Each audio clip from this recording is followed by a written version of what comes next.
अस्सलाम वालेकुम व्यूअर्स, मैं हूं समीना पाशा। उम्मीद है आप लोग खैरियत से होंगे। व्यूअर्स, कुछ आम खबरें और अपडेट्स लेकर इस व्लॉग में आपके सामने हाजिर हैं। जनाब, खबरें बड़ी इंपॉर्टेंट हैं क्योंकि आज एक धमाकेदार खत की एंट्री हुई है और जो विल्सन जो कि कांग्रेसमैन हैं उनकी जानिब से एक बाकायदा तौर पर ऑफिशियल लेटर हेड के साथ खत लिख दिया गया है आर्मी चीफ के नाम, शहबाज शरीफ के नाम, सदर जरदारी के नाम। और इस खत में उन्होंने इमरान खान साहब की रिहाई का बाज़ाब्ता तौर पर मुतालबा कर दिया है। इस खत का क्या इम्पैक्ट हो सकता है और इस खत को मैं थोड़ा सा आज आपके सामने कंपेयर करूंगी जो एक साइफर आया था 2022 में उसके साथ, और फिर थोड़ा जायजा लेने की कोशिश करेंगे कि फर्क कितना है। तो ये एक इंटरेस्टिंग एनालिसिस जो है वो आपके सामने मैं रखूंगी। इसके साथ साथ आज पतन की एक रिपोर्ट का भी जायजा लेंगे क्योंकि आपको मालूम है कि कल है 8 फरवरी और 8 फरवरी वो दिन कि जब दिन तो वैसे वो शानदार था कि जब पाकिस्तानी कौम ने जिस तरह से बातिल को शिकस्त दी थी और जिस तरीके से एक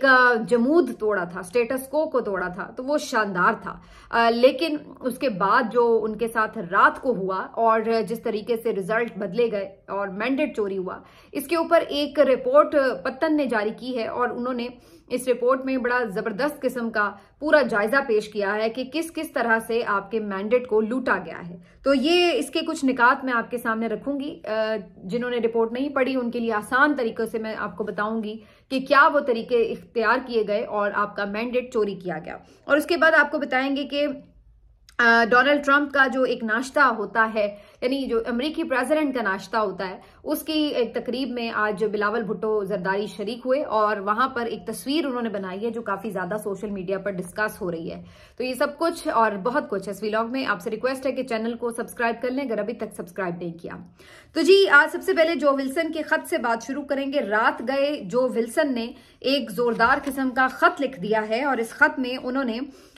इमरान खान साहब की रिहाई का बाज़ाब्ता मुतालबा किया है। 2-3 हवालों से पहले तो इस पे बात करते हैं। एक तो इंटरेस्टिंग बात यह है कि जो विल्सन वही कांग्रेसमैन हैं जिससे मोहसिन नकवी साहब ने मुलाकात की थी और उनकी मुलाकात के ठीक 1-2 घंटे के बाद ही उन्होंने फ्री इमरान खान का ट्वीट भी किया था। सिर्फ यही नहीं बल्कि उसके बाद भी कई मरतबा वक्तन फवक्तन वो इमरान खान साहब की रिहाई के लिए ट्वीट करते रहे हैं जिनको हजारों रीपोस्ट और मिलियंस में व्यूज और फिर इसी तरह से बेतहाशा लाइक्स भी मिले हैं। और उनको इस बात का अच्छे से अंदाजा है कि इमरान खान साहब पाकिस्तान के मकबूल तरीन लीडर हैं और उनको नाजायज तौर पर जेल में रखा गया, इसलिए वो बाज़ाब्ता तौर पर भी इसके लिए अब आगे बढ़ चुके हैं कि मजीद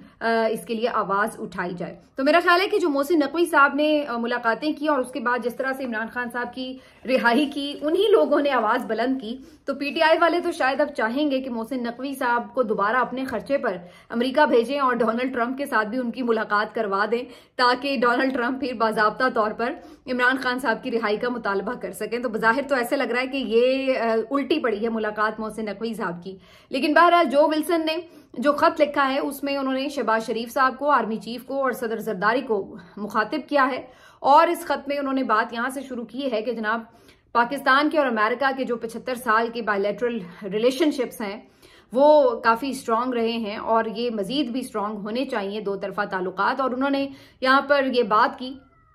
कि जनाब, जो इमरान खान साहब के साथ मामला इस वक्त दरपेश है रियासत पाकिस्तान में, उनका ये कहना है कि अगरचे इमरान खान साहब के साथ उनके कई नजरियाती इख्तिलाफ हैं और खासतौर पर चाइना के हवाले से जो उनके जज्बात हैं और दीगर कुछ इशूज के हवाले से जो इमरान खान साहब की सोच है, मैं उससे इत्तेफाक नहीं करता, मेरा उनके साथ डिसएग्रीमेंट है। लेकिन इसका मतलब ये नहीं है कि हम कोई ज्यादती उनके साथ हो रही हो तो उस पर खामोश रहें, बल्कि उन्होंने वाज़े तौर पर लिखा है कि पाकिस्तानी गवर्नमेंट के लिए भी ये अच्छा नहीं है कि वो पॉलिटिकल डिफरेंसेस की वजह से इमरान खान साहब को बाकायदा सियासी इंतकामी कार्रवाई का निशाना बनाएं और उन्हें गैर कानूनी तौर पर जेल में बंद रखें। साथ ही आखिरी जो उसमें पैराग्राफ है वो बड़ा इंपॉर्टेंट है जिसमें उन्होंने कहा कि हम ये समझते हैं कि पाकिस्तान और अमेरिका के ताल्लुकात तब ज्यादा स्ट्रांग हुए हैं जब जब पाकिस्तान में जमहूरी रिवायात पनपी हैं और उसको फॉलो किया गया है। और हम समझते हैं कि अगर इमरान खान साहब की रिहाई हो और पाकिस्तान जमहूरी रिवायात के उसूलों पर कारबंद रहे तो ये जो रिलेशनशिप्स हैं ये और भी स्ट्रांग हो सकते हैं। और उन्होंने आखिर में एक दफा फिर लिखा है फ्री इमरान खान। ये लेटर जो उन्होंने लिखा है बाकायदा एक लेटर हेड पर लिखा है, जो कि जाहिर है रिप्रेजेंटेशन है वहां के ऐवान की। और उसके साथ साथ उन्होंने एक और जो इंटरेस्टिंग बात लिखी है वो ये, जो उन्होंने सोशल मीडिया पर इस लेटर को पोस्ट किया और उस पर लिखा कि ना सिर्फ ये कि उन्होंने ये लेटर लिख दिया है, बल्कि वो ट्रंप इंतजामिया को भी इस सिलसिले में इंगेज करेंगे और इमरान खान साहब की रिहाई से मुतालिक उनसे भी बात करेंगे। तो ये जो लेटर है ये बेसिकली एक ठीक ठाक किस्म का झटका है जो इस हुकूमत को उन्होंने लगा दिया है, क्योंकि अभी तक तो ये लोग यही कह रहे थे कि कोई फॉर्मल हमें नहीं कहा गया, फॉर्मली हमसे इस बारे में कोई बात नहीं हुई। तो ये एक तरह से फॉर्मल लेटर है जो अमेरिका से अब आ चुका है। और शुनीद ये है कि ये सिर्फ एक लेटर पर बात महदूद नहीं रहेगी। आने वाले दिनों में काफी सरप्राइजेस इस हुकूमत को अमेरिका से मिलेंगे, जिसमें कई लेटर्स, कई रेजोल्यूशंस और कई और चीजें भी हो सकती हैं। और अगर इनसे बात ना बनी तो फिर दबाव बढ़ाने के दूसरे तरीके भी इस्तेमाल किए जा सकते हैं। और अब तो लोग ये भी अंदाजा लगा रहे हैं कि कोई बईद नहीं है कि ट्रंप साहब खुद भी इस सिलसिले में बाकायदा तौर पर कोई ट्वीट कर दें या कोई बात किसी प्रेस कॉन्फ्रेंस में किसी सवाल के जवाब में कह दें, तो कुछ भी उनसे भी आप एक्सपेक्ट कर सकते हैं। तो ये जो मामला है सारा ये उनके रडार पर है। ये एक आपको आज की अहम खबर मैं दे रही हूं। अब इस पे बहुत से लोग ये बात भी करते हैं कि जी पाकिस्तान में अमरीकी मुदाखलत तो नहीं होनी चाहिए, और पीटीआई का तो सारा नैरेटिव ही ये था। तो फिर अमरीका की तरफ से किसी भी तरह की मुदाखलत करके इमरान खान साहब की रिहाई से मुतालिक अगर कोई बात की जा रही है तो उसको कैसे सपोर्ट किया जा सकता है। इस बात में अपनी जगह दम और वजन तो है, लेकिन यहां पर दो तीन चीजें बड़ी इंपॉर्टेंट हैं। पहली बात तो ये है कि ऑफिशियली इमरान खान साहब या पीटीआई तो इस तरह कोई चीज ओन नहीं करती कि हम कोई सिलसिले में काम कर रहे हैं। ये उनके कुछ सपोर्टर्स जरूर हैं या कुछ ओवरसीज पाकिस्तानी हैं, वो जरूर इस सिलसिले में मिलते मिलाते भी रहे हैं और एक नैरेटिव बिल्डिंग उन्होंने की है, जिसमें सिर्फ और सिर्फ इमरान खान साहब की रिहाई की बात नहीं हो रही, बल्कि ओवरऑल जो इस वक्त पाकिस्तान में जमहूरियत के साथ मामलात हैं, जो यहां पर लोगों के साथ जुल्म सितम हुआ है, जो इंसानी हुकूक की खिलाफ वर्जियों की बात है, उसके हवाले से ये पूरा एक जो आप कह सकते हैं नैरेटिव है वो उनके सामने रखा गया है। तो ये कोई ऐसी पॉलिटिकल इंटरफेरेंस की बात नहीं है, बल्कि ये इंसानी हुकूक के मामले पर इंटरफेरेंस की बात है। पहली बात तो ये हो गई कि उसके ऊपर वो दबाव बढ़ाने के लिए बात कर रहे हैं, जहां पे उन्हें लगता है कि जो पूरा रजीम है यहाँ पर आजादाना तौर पर अपने बंदे लगाकर अदलिया में हर जगह पर और पूरे सिस्टम को कंट्रोल किए हुए है, तो वो फिर बैरूनी तौर पर एक प्रेशर उनके ऊपर बढ़ा रहे हैं। अब आ जाते हैं कि क्या साइफर और इस खत को एक तरह से देखा जा सकता है। पाकिस्तान की वैसे हिस्ट्री में काफी सारे खतूत हैं जो काफी इंपॉर्टेंट हैं, जैसे कतरी खत भी आया था और भी कई खत हैं। वैसे तो पिछले दिनों जो इमरान खान साहब ने खत लिखा था वो भी बहुत ज्यादा डिस्कस हुआ और बड़ा इंपॉर्टेंट है। लेकिन अब इस खत की अगर बात करें और इसको साइफर के साथ थोड़ा सा मवाजना करें तो आपको कुछ चीजों के ऊपर पता चलेगा कि इन दोनों में फर्क क्या है। पहला फर्क, जो सबसे पहला फर्क है, वो बुनियादी तौर पर यह है कि जो साइफर था वो एक खुफिया दस्तावेज थी और ये आज तक खुफिया रखा गया, इसको अवाम के लिए पब्लिक तो नहीं किया गया। ये अलग बात है कि इसके जो कंटेंट है, मंदरजात हैं, वो मुख्तलिफ तरीकों से लीक हो गए और लोगों को पता चल गया है कि इसमें लिखा क्या था, लेकिन अदरवाइज इसको खुफिया रखा गया था अथॉरिटीज की तरफ से। और इस खुफिया रखे जाने का मकसद ये था क्योंकि बज़ाहिर ये एक साजिश थी, या जिसको आप कह सकते हैं कि बाकायदा एक हुक्मनामा था जो उस वक्त की रजीम को वहां से लिख भेजा गया था। तो ये एक पहला फर्क तो नजर आता है कि ये जो आज जो विल्सन ने लिखा है ये एक ओपन लेटर है, और जो आप छुपा के काम करते हैं मतलब ये कि आपको पता होता है कि वो गलत है और उसको आप छुपा रहे होते हैं। जो खुला खत लिखा जाता है उसका मतलब ये होता है कि आप कॉन्फिडेंट हैं कि आप जो बात कर रहे हैं वो सही बात है, हक और सच की बात है, तो उसके पीछे कोई साजिश नहीं हो सकती क्योंकि वो तो खुले तरीके से हो रहा है। जो खुफिया काम होता है वो फिर कोई साजिश का पता दे सकता है। दूसरा जो इसमें एक इंपॉर्टेंट बात है वो ये कि जो साइफर था उसमें पाकिस्तान की अवाम के उमंगों के मुखालिफ एक काम करने के लिए कहा जा रहा था कि जी आप मुंतखब वजीर आजम को हटा दें। यहां पर एक ऐसे पॉपुलर लीडर के हवाले से रिहा करने की बात की गई है जो कि इस वक्त अवाम की उमंगों की आवाज है। तो आप कह सकते हैं कि उस वक्त अवाम के मुखालिफ जज्बात के ऊपर एक ऑर्डर दिया गया था और आज जो उन्होंने बात की है वो अवाम के हमायत में की है, जहां पे अवाम खड़ी हैं वो बात उन्होंने उन तक पहुंचाई अथॉरिटीज तक। तीसरा जो इसमें एक अहम नुक्ता है वो ये कि जो साइफर था उसमें बेसिकली एक जुल्म करने को कहा जा रहा था, एक गलत काम करने को कहा जा रहा था कि जी आप पूरा सिस्टम डिरेल कर दें और आप जो है उसके लिए उसको ये सब काम करने के बाद उसको प्रोटेक्ट करने के लिए किसी भी हद तक जाएं। और हमने वो देखा फिर कि जुल्म और सितम हुए, गलतियां हुई, सब कुछ हुआ और उसको प्रोटेक्ट किया गया। यूएस की तरफ से दोबारा उसके ऊपर कोई बात नहीं की गई। जबकि ये जो लेटर है इसमें जुल्म को रोकने की बात की गई है, बंद करने की बात की गई है, जमहूरियत के पनपने की बात की गई है और आजादी इजहार राय, इंसानी बुनियादी हुकूक के हवाले से उन्होंने आवाज ये उठाई है कि भाई बेशक मेरा भी इख्तिलाफ हो, लेकिन इसका मतलब ये नहीं कि मैं किसी के ऊपर उसको जुल्म का जवाज बना दूं। तो ये एक बुनियादी डिफरेंस है। एक और जो डिफरेंस आपको नजर आता है वो ये कि जो साइफर था उसमें बेसिकली अमरीकी मफादात की बात थी। यानी इमरान खान को क्यों हटाया जाना था, क्योंकि अमरीका को ये खौफ था कि इमरान खान अगर मजीद इस वजीर आजम के ओहदे पर रहते हैं तो उनके मफादात को नुकसान पहुंच रहा है। लेकिन यहां पर ये जो लेटर लिखा गया है वो अमरीकी मफादात की बात नहीं है कि यहां पर अगर इमरान खान आ जाएगा तो अमरीका को उसका क्या फायदा होगा, बल्कि हो सकता है कि कोई नुकसान ही हो, क्योंकि इमरान खान साहब जब बाहर आएंगे तो वो बहुत से इश्यूज पर उस तरह से आवाज उठा सकते हैं जिसके ऊपर ये हुक्मरान नहीं उठा पा रहे। तो उल्टा आप कह सकते हैं कि उन्हें हो सकता है कि उन्हें भी इमरान खान साहब के बाहर आने से या हुकूमत में दोबारा आने से कोई प्रॉब्लम्स ही हो सकते हैं। लेकिन इसके बावजूद भी वो ये समझते हैं कि इसका मतलब ये नहीं कि उन्हें ज्यादती करके बीच में जेल के अंदर रखा जाए। तो उस वक्त जो काम किया गया था वो अमरीकी मफादात के लिए किया गया था, लेकिन आज जो काम करने के लिए कहा जा रहा है वो पाकिस्तान के मफाद में कहा जा रहा है, क्योंकि इमरान खान साहब को जेल में रखने से पाकिस्तान का नुकसान हो रहा है, अमेरिका का कोई नुकसान नहीं हो रहा, पाकिस्तान का नुकसान हो रहा है। क्योंकि यहां पर सूरत हाल ये है कि पाकिस्तान पीछे पीछे पीछे जा रहा है, हर लिहाज से पीछे जा रहा है। मईशत में तो जा ही रहा है, लेकिन अदरवाइज भी आप देख लें कि जो एक इदारों की तबाही हुई है, जो लोगों का इस रियासत के इदारों से एतमाद उठ गया है, जो लाकानूनियत हुई है और जो आजादी इजहार राय और बुनियादी इंसानी हुकूक की खिलाफ वर्जियां हुई हैं, अगर उस तनाजुर में देखा जाए तो पाकिस्तान कहीं नीचे पस्ती में चला गया है। तो अगर इमरान खान साहब को रिहा किया जाता है, मुल्क को नॉर्मल किया जाता है और पाकिस्तान के अवाम की मैंडेट का लिहाज किया जाता है, एहतराम किया जाता है, तो उससे पाकिस्तान का फायदा, उससे अमेरिका का फायदा नहीं है। तो यहां जो हुक्म दिया जा रहा है या जो बात की जा रही है वो पाकिस्तान के अवाम के मफाद में की जा रही है, उनके खिलाफ नहीं। जबकि पहला जो साइफर आया था उसमें ये मसला था कि जी इमरान खान के कहनों के ऊपर या इसके इकदाम से अमेरिका जो है वो खुश नहीं है, लिहाजा अमेरिकी जो सोच है उसकी बुनियाद पर हम कहते हैं कि इसको हटा दो। तो ये दो बुनियादी फर्क थे, लेकिन एक इसमें सिमिलैरिटी भी है, वो ये कि दोनों जगह पे जो मुखातिब था वो एक ही था। मुखातब बल्कि कहा जाए तो एक ही था। मुखातिब और तब में फर्क है। मुखातिब कहते हैं जो बोल रहा होता है, मुखातब कहते हैं जिसे कहा जा रहा होता है। तो पहले भी मिलिट्री इस्टेब्लिशमेंट को ये बात कही गई थी और उस वक्त के जो रजीम था उसको ये इस्टेब्लिशमेंट को बात कही गई थी, और आज भी बाकायदा इस खुले लेटर में आर्मी चीफ साहब का भी नाम इसमें दर्ज है। तो यहाँ पे आज भी उन्हें पता है कि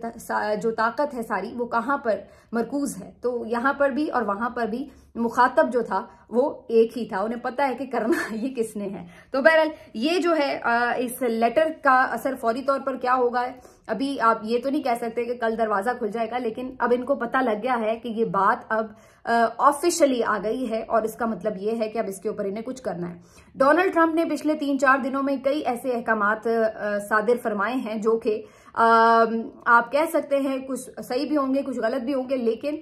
एक बात तो तय है कि जब वो किसी चीज के ऊपर कोई मौकिफ ले रहे हैं तो वो इसका पूरा पहरा दे रहे हैं, और अगर कोई उस बात को नहीं सुन रहा तो वो फिर कोई भी सख्त फैसले करने से भी हिचकिचा नहीं रहे हैं। तो इस रजीम को ये बात समझ आ चुकी है कि अगर प्यार से बात नहीं मानी गई तो फिर हो सकता है कि कोई सख्ती भी आगे हो जाए, क्योंकि जो अगला बंदा है वो इस चीज को इग्नोर नहीं कर रहा कि उनकी बात को सुना गया या नहीं सुना गया। अब ये जो सारी कहानी है इसके बाद काफी परेशानी बढ़ गई है हुकूमत की, और उनको समझ नहीं लग रहा कि हमने करना क्या है, क्योंकि इनकी कोशिश ये थी कि इस पॉइंट पर आने से पहले तक इमरान खान को किसी तरह दबा कर किसी डील के ऊपर राजी कर लेंगे, लेकिन वो मुमकिन नहीं हो पाया, जिसकी वजह से अब इनको बहुत घबराहट है कि उधर से प्रेशर भी ज्यादा हो गया और इधर से इमरान खान भी इनके साथ किसी बात पर सेटल नहीं हुआ, तो अब करें तो क्या करें। तो इस लिहाज से अब काफी इनकी जो परेशानी है इसमें मजीद इजाफा होने वाला है, क्योंकि मजीद भी कुछ और चीजें अमेरिका से होने जा रही हैं। अब आपके साथ मैं खास तौर पे कुछ बात करना चाहती हूँ जो पतन की तरफ से एक जारी हुआ है आज पूरा कच्चा चट्ठा 2024 के इलेक्शन के हवाले से, और बहुत जबरदस्त रिपोर्ट तैयार की। इस रिपोर्ट में जो सबसे इंपॉर्टेंट बात है वो ये है कि ये रिपोर्ट कोई मेरी, आपकी या किसी और की कोई जाती राय नहीं है, बल्कि ये खुद इलेक्शन कमीशन ऑफ पाकिस्तान के जारी करदा दस्तावेजात का जायजा लेने के बाद ये रिपोर्ट तैयार की गई है। ये वो दस्तावेजात हैं जो इलेक्शन कमीशन ऑफ पाकिस्तान ने अपनी मर्जी और मंशा के मुताबिक जो वेबसाइट है उसके ऊपर अपलोड किए थे, और उनका जो बारीक बीनी से जायजा लिया गया है तो तमाम जो इनमें चालबाजियां हैं, फ्रॉड है, जो कुछ भी इसमें किया गया है वो सारा कच्चा चट्टा खुलकर सामने आ चुका है। तो पतन ने ये एक बहुत ही जबरदस्त किस्म की रिपोर्ट जो है 2024 के इलेक्शन के ऊपर जारी कर दी है। चूंकि अब ये 8 फरवरी आ रहा है तो इस दिन मेरा ख्याल है इस रिपोर्ट के हवाले से बात करना बड़ा जरूरी है। इन्होंने बताया कि किस तरह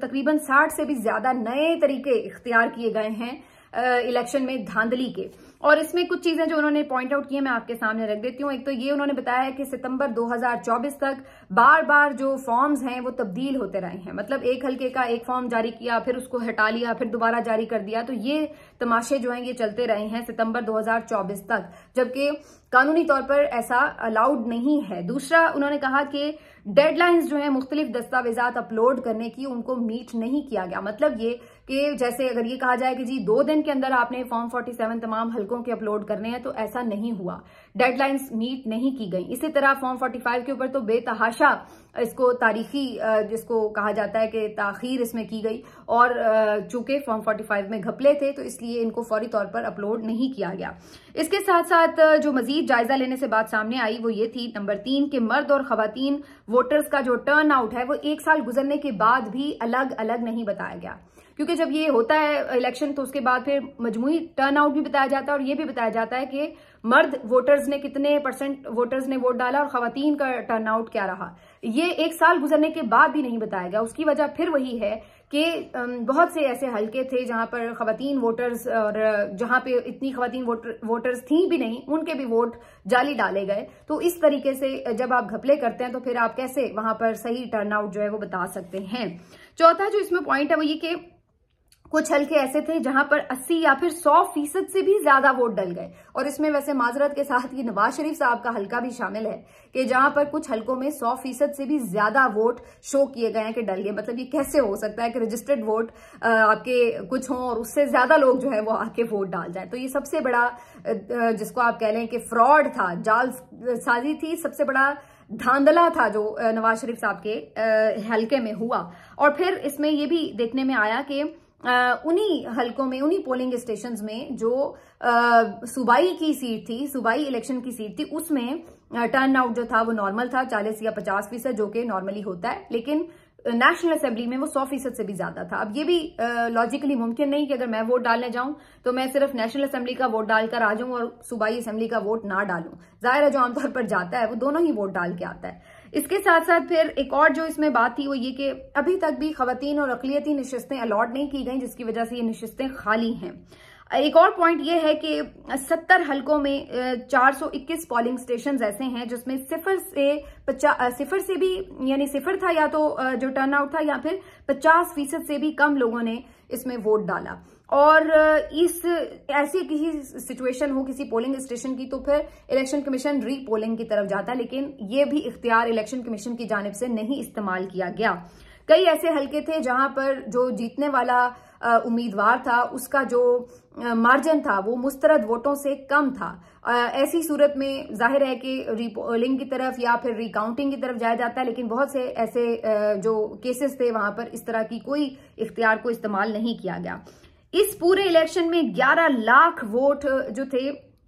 बल्कि 17 लाख जो वोट थे वो रिजेक्ट हुए, जिसमें से 10 से 11 लाख वोट सिर्फ और सिर्फ पंजाब में ही रिजेक्ट हो गए। तो ये भी एक अपने आप में रिकॉर्ड है कि इतनी बड़ी तादाद में वोट जो है वो रिजेक्ट हुआ। तो वो सारा ये जो वोट था मोस्टली इसमें से वो पीटीआई का वोट था जिसको रिजेक्ट किया गया। इसके साथ साथ फॉर्म 45 में बड़े बड़े घपले थे, वो तो आपने देखा है, जिस तरह नंबर बदल बदल के लगाए गए थे, तो वो भी पतन ने इस रिपोर्ट में लिखा है। इसके साथ उन्होंने बताया है कि जो कमिश्नर रावलपिंडी हैं उनकी जो प्रेस कॉन्फ्रेंस है वो खुला एतराफ था इस बात का कि धांधली हुई है और की गई है, और इंतजामिया बाकायदा इसमें इन्वॉल्व होकर धांधली कर रही थी। यानी ये कोई मामूली गलतियां नहीं हैं जो कि कोई ह्यूमन एरर के तौर पर हो गई हैं, बल्कि ये एक सोचा समझा प्लान था, मंसूबे के तहत इस पूरे इलेक्शन को रिग किया गया है। और ये तो सिर्फ वो चीजें हैं जो आपको नजर आती हैं इलेक्शन डे के ऊपर, जो इससे पहले सारी प्लानिंग की गई है इस पूरे इलेक्शन को चोरी करने के लिए, वो तो इसमें अभी शामिल ही नहीं है। जिसमें जिस तरीके से पीटीआई से बल्ले का निशान छीना गया, फिर उनके जो उम्मीदवार हैं उनके जो कागजात नामजदगी छीने गए, फिर उनके कागजात नामजदगी अगर किसी तरह जमा हुए तो उसमें रुकावटें डाली गई, उनको रिजेक्ट किया गया। कोर्ट से जाकर उनको जब इजाजतें मिली इलेक्शन लड़ने की, बाज़-औक़ात बहुत ताखीर से इजाजत मिली कि उनके पास टाइम ही नहीं बचा कि वो अपनी कैंपेन कर सकें। उन्हें किसी जगह वैसे भी कैंपेन नहीं करने दी गई, कोई कॉर्नर मीटिंग, कोई जलसा, कोई रैली, एक कुर्सी लगाने, एक बैनर और एक पैम्फलेट गिराने तक की भी उन्हें इजाजत नहीं मिली। तो ये सब कुछ हुआ इससे पहले, 8 फरवरी से पहले। और उसके बाद जो 8 फरवरी के बाद हुआ उसका कच्चा चट्टा जो है वो पतन ने ऑलरेडी खोल दिया है। तो ये था 8 फरवरी 2024 का इलेक्शन। और मुझे तो हैरत उन नाम निहाद तज्जियाकारों पर होती है, उन बददियानत अफराद पर होती है, फिक्री बददियानती की जो इंतहा पर हैं कि जो इसका मवाजना जो है वो 2018 के इलेक्शन से करते हैं। इतना बड़ा तारीख का धांधला शायद ही किसी इलेक्शन में कभी हुआ हो जिस तरीके से इस इलेक्शन में हुआ है। तो ये बिल्कुल नाकाबिल यकीन है। और इसी वजह से अवाम के अंदर एक गमो गुस्सा, एक साल गुजार तो लिया अपने डंडे के जोर पर, लेकिन अवाम आज तक इस जाली हुकूमत से नफरत करते हैं। और इसी वजह से ये जो कल यौम स्याह की एक मनाने की ऐलान किया हुआ है, कॉल दी हुई है पीटीआई ने, उसके ऊपर इसकी वजह यही है कि लोगों को ये बताया जा सके कि ये कुछ हुआ है आपके वोट के साथ, और इस तरह आपके वोट को बूटों के तले रौंदा गया है। तो ये है हकीकत पाकिस्तान के इलेक्शन की। अगर किसी को इसमें मजीद कोई शक है तो आप जाके खुद अवाम में निकलिए, उनसे बात कर लीजिए, आपको खुद पता चल जाएगा। आखिर में सिर्फ जी मुझे बात करनी थी, जो बिलावल भुट्टो जरदारी साहब जो हैं उन्होंने आज एक तस्वीर पोस्ट की है सोशल मीडिया पर, और इसके ऊपर काफी जो है वो लोग मजाक भी उड़ा रहे हैं। उसकी वजह यह है कि डोनाल्ड ट्रंप साहब के एजाज में एक निजी तंजीम की तरफ से अरेंजमेंट किया जाता है जो नाश्ते का, उसके अंदर जो है वो आज शामिल हुए। बहुत से लोगों का यही बताना है कि बाकायदा टिकट खरीद कर आप उसमें जा सकते हैं। ये कोई इतना दावतनामा नहीं था जो स्पेशली इनको इनवाइट किया गया हो, और वहां पर जाके तकरीर करने का भी मौका मिला बिलावल भुट्टो जरदारी साहब को, जो कि डोनाल्ड ट्रंप ने सुनी भी नहीं। वो आए, वो आके उन्होंने अपनी तकरीर की और चले गए। और बाद में डोनाल्ड ट्रंप जब तकरीर कर रहे थे तो उस मौके पे बिलावल भुट्टो जरदारी ने जिस अंदाज से तस्वीर ली हुई है उसके ऊपर जो है वो काफी शुगल लग रहा है, क्योंकि वो बिल्कुल इस तरह लग रहा है कि जैसे कोई फैन मोमेंट होता है। यानी जैसे आप कोई सेलिब्रिटी देख लेते हैं और आप कहीं दूर से उसको अपने कैमरे में कहीं कैप्चर कर लेते हैं और सोचते हैं कि यार देखो मेरे साथ सेल्फी है, यानी मैं भी नजर आ रहा हूं, पीछे कहीं दूर किसी कोने में वो भी नजर आ रहा है। तो इस तरीके का आपका जो एक गुलामाना सा, मेरा ख्याल है ये अंदाज कह सकते हैं आप, जहां पर आपको ऐसा लग रहा है कि आप कोई बहुत बड़ी शख्सियत के साथ एक छत के नीचे मौजूद हैं और आपसे खुशी संभाले ना जा रही हो, और फिर आप इस तरह की हरकत, मतलब आप भी अपने तौर पर एक पाकिस्तान पीपल्स पार्टी, बड़ी पीपल्स पार्टी, पॉलिटिकल पार्टी, उसके लीडर हैं, साबिक वजीर खारजा हैं, साबिक वजीर आजम, और बड़ी बहुत जो शोहरत रखती हैं दुनिया में, बेनजीर भुट्टो साहिबा उनके साहबजादे हैं, और आपकी हरकतें जो हैं वो बिल्कुल ऐसी हों कि जो कोई आम चलने वाले लोग हैं उनकी तरह। हालांकि यही बिलावल भुट्टो जरदारी साहब कुछ दिन पहले तक ट्रंप साहब के हवाले से जो कहते रहे हैं और उनके बारे में इनके कोई अच्छे ख्यालात नहीं थे, उनको इमरान खान और इनसे मिलाते थे कि जी दोनों ने 9 मई के जैसे वाकयात की और इस तरह की बातें की। तो ये सारी बातें ऑन रिकॉर्ड हैं, और आज जो है चूंकि वो अब दोबारा से प्रेसिडेंट बन गए हैं आप लोगों के तवक्कुआत के खिलाफ, तो अब आप जो है उनको राम करने के लिए, राजी करने के लिए उनके आगे पीछे फिरना चाहते हैं और उनको बताना चाहते हैं कि गांव के चौधरी प्लीज हमसे राजी हो जाओ, हमसे भूल हो गई, हमका माफी दे दो। तो वो कोई इस तरह की जो सिचुएशन है वो नजर आ रही है। बहरहाल अल्लाह ही हमारे मुल्क पर रहम करे। इसी वजह से ये कहा जाता है, जब वो बात करते थे ना खान साहब के क्या हम गुलाम है, तो पहले भी इन्हीं लोगों को कॉल आई थी और अब फिर इन्हीं लोगों को कॉल आएगी, तो फिर आप देखेंगे कि ये किस तरह अपना पासा पलटते हैं। तो बेसिकली इसका मतलब है गुलाम कौन है अब वाजे है कि जो पहले भी जिन्होंने बात मानी, जो दोबारा भी बात मानेंगे, वही असल गुलाम है। मिलते हैं आपसे अगले वीलॉग में, अपना ख्याल रखिए, अल्लाह हाफिज।